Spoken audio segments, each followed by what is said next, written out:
지난 6월 26일 날 미국의 연방 대법원은 동성 결혼을 합법이라고 결정을 내렸죠. 이제 이 물살이 한국 가운데로 계속 밀려 들어올까 봐 굉장히 많은 걱정들을 하고 있습니다. 그런데 이 합헌 결정이 나고 나서 묘한 현상은 한국 교회 안에서 의견이 두 개로 갈라지더라는 것이죠. 한편에서는 동성애는 죄다 라는 말 외에 더 말할 것도 더 생각할 가치도 없다라고 얘기를 하고 있고, 다른 한편에서는 과거의 흑인과 여성들의 차별을 철폐했던 것처럼 동성애자들도에 대한 차별도 이제는 없애야 한다고 주장을 합니다. 여러분들은 어떻게 생각하십니까? 그들은 굉장히 설득력 있는 그런 도전들을 해옵니다.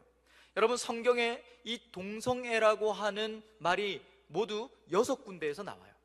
근데 오랫동안 신학자들이 6군데 나오는 이 동성애라고 하는 이 단어를 연구를 해보니까 이 동성애는 성적인 방종 혹은 성적인 유린, 성적 유린, 성폭력 이런 것들을 의미하지 1대1의 동성애가 아니라고 주장을 하기 시작하는 거예요. 게다가 동성애자들은 이렇게 얘기합니다.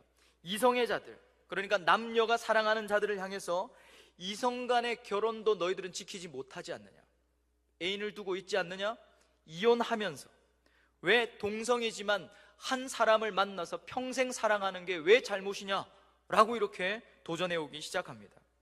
기독교 안에서도 동성애를 반대하는 분들이 정말 진실한 기독교 신앙을 가지고 있는 동성애자들을 만나면서 내 생각이 바뀌었다고 말을 하기 시작합니다. 동성애적 성향을 가진 기독교인들 중에는 치열하게 자신 안에 있는 이 성향과 싸우다가 커밍아웃을 했다고 자신의 입장을 밝히고 있는 사람들도 있습니다. 자, 여러분, 이런 도전들 앞에 과연 이 문제를 어떻게 하면 좋을까요? 동성애는 죄입니다 단언하고 우리의 입장을 끝까지 관철시키면 동성애 문제는 해결되는 것입니까?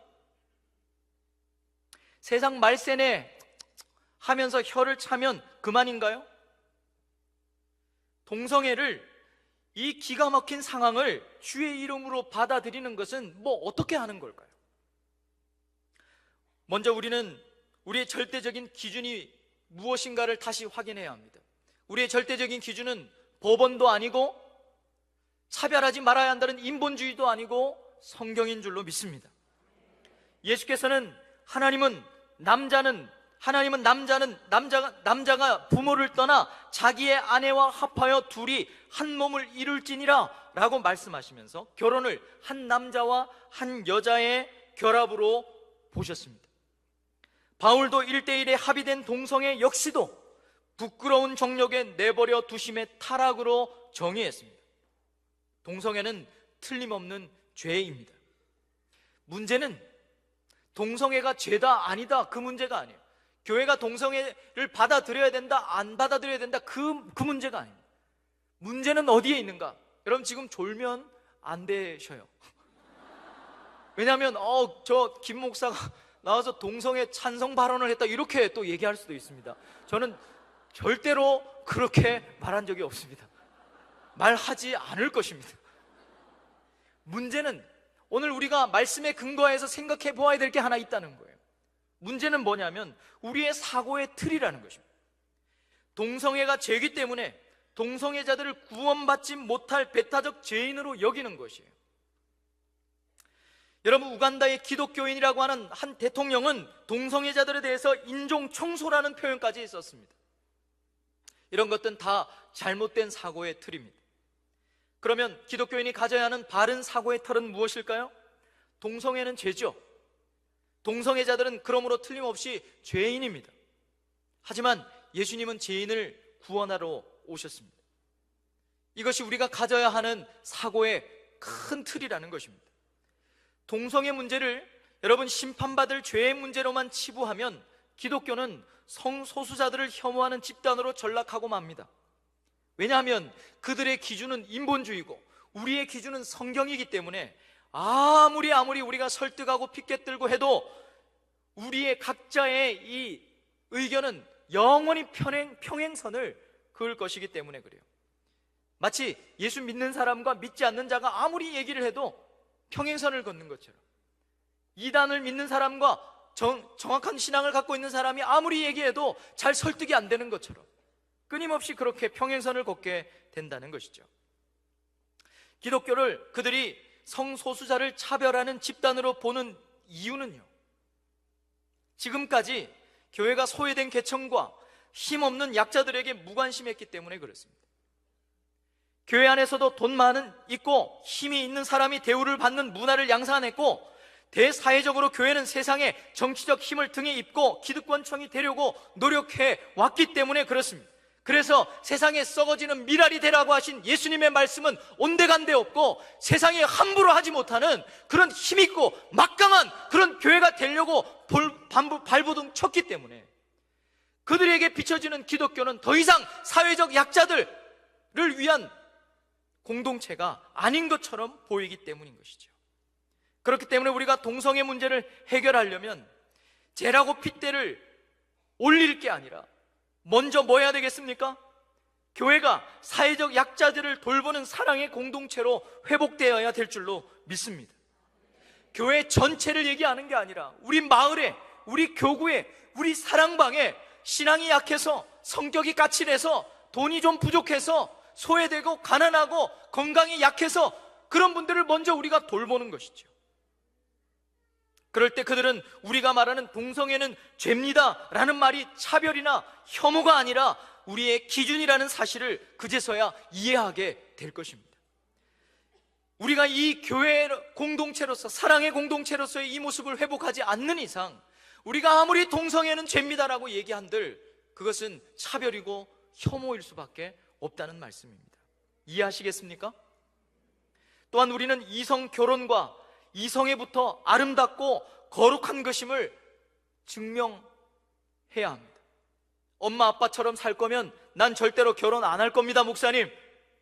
이런 말을 듣지 않도록 우리의 결혼이, 우리의 사랑이 얼마나 고결하고 우리의 사랑이 얼마나 거룩하고 얼마나 아름다운 것인가를 증명해내야 됩니다. 우리의 다음 세대들에게 증명해내야 한다는 것입니다. 그러면서 동시에 동성애자들을 무조건 혐오의 대상이 아니라 구원받아야 할, 사랑받아야 할 대상으로 봐야 합니다.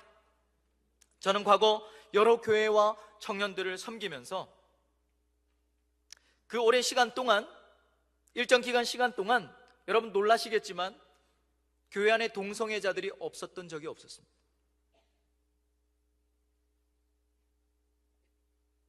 여러분 믿으시겠습니까?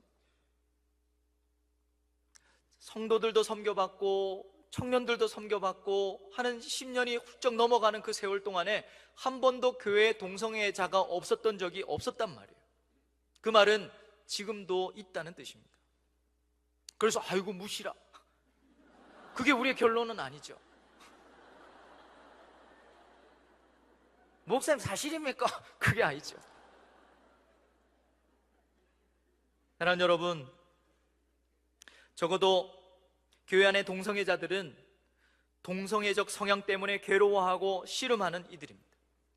여러분 분명히 하십시다. 동성애를 즐기고 동성애를 막 쾌락으로 누리는 사람들에게는 타협의 여지는 없어요. 그건 틀림없이 죄고 그들은 회개해야 합니다.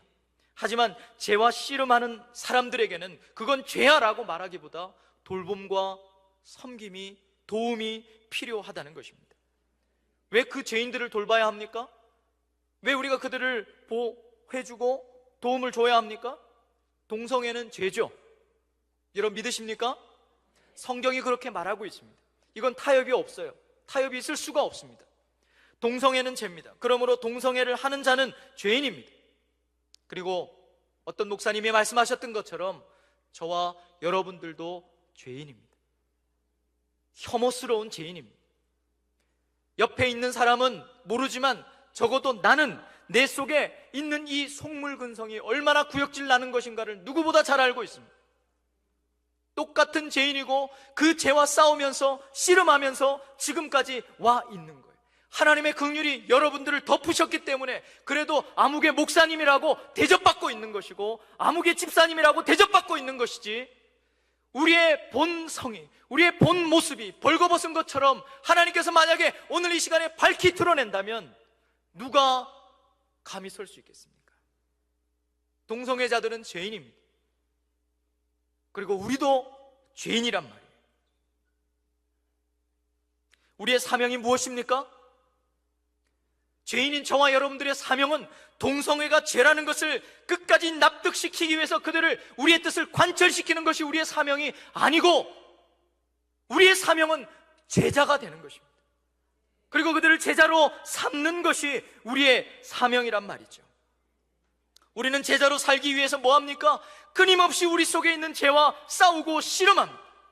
넘어지고 넘어지지만 예수 그리스도의 보혈의 공로 의지하고 또 일어나는 거예요.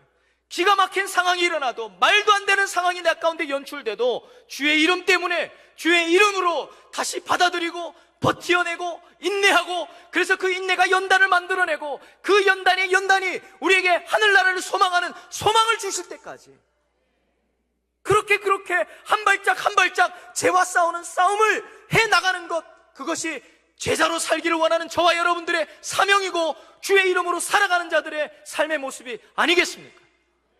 그렇다면 동성애적 성향 때문에 자기 속에 좌절하고 아파하고 어찌할 수 없어서 괴로워하고 있는 자들에게도 우리가 당연히 그건 죄야 라고 말하기보다 돌보아야 하는 것이 주의 이름으로 받아들이는 모습에 더 가깝지 않을까요?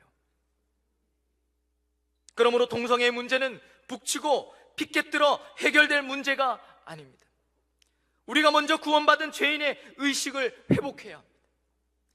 예수 믿어서 복 받으려고 하는 우리의 모든 숨은 동기들을 다 내려놓고, 주님, 내가 주님 앞에 가는 그날까지, 주님 앞에 서는 그날까지 저 죄인으로 살겠습니다 라고 하는 의인의식이 있어야 하는 것이죠. 그리고 받은 사랑 그대로 실천해야 합니다. 제자로 살아야 합니다.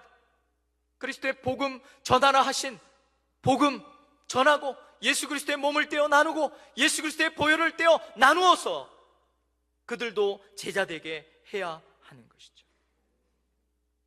사랑함으로 우리가 그리스도의 제자임을 알게 할 때 이 동성애 문제는 해결될 문제라고 믿습니다.